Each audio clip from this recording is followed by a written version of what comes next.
there were a variety of things that last year's beta and demo provided to us in terms of feedback. And when we got back from GenCon and really took a look at the game, while we were really pleased with the game, we knew it wasn't the best X-Wing, TIE fighter, skirmish, squadron, dog. I mean, the bar has been set so high that getting feedback from the end user, from the players, really helped us define and narrow what they wanted to do at the table. One of the main things that we were able to do is take that feedback and provide more player choices.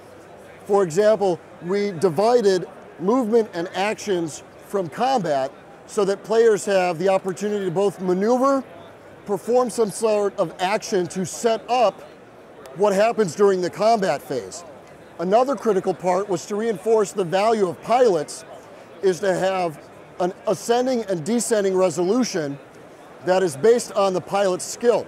For example, during the maneuver phase, when the ships move, the worst pilots have to act first, so the better pilots can react and respond to what the changes on the field present.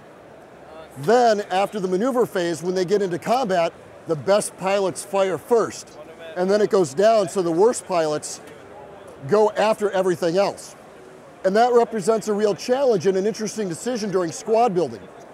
Do I want to field a fleet of a lot of ships piloted by poor pilots? I can perform swarm tactics, but I'm always going to move first. They're going to see where I am, and I'm always going to shoot last.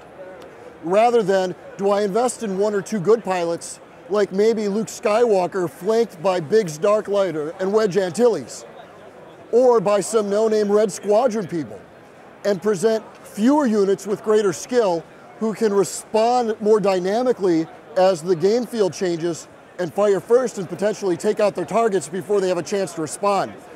Those were probably the key elements that we were able to refine over the course of time since that GenCon in the development cycle till we actually went into production.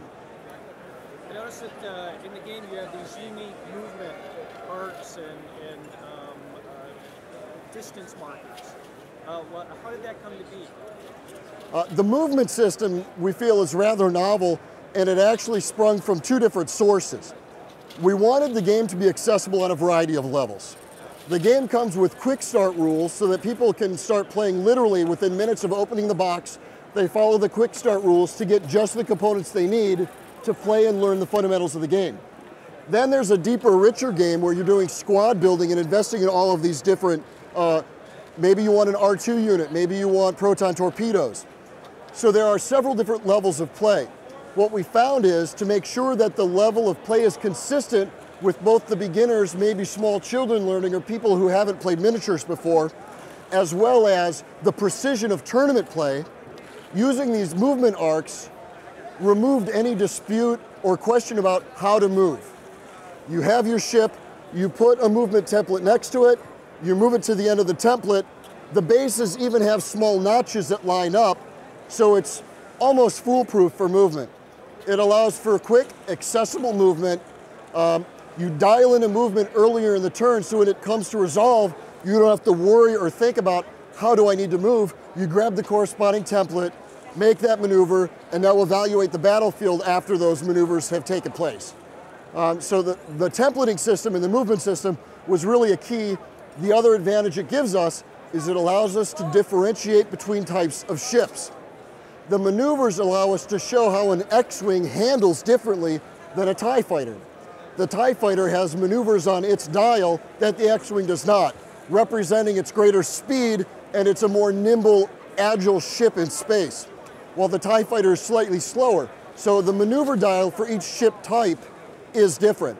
The TIE fighter dial and the maneuvers available are different than the TIE Advanced, or from the X-Wing or the Y-Wing.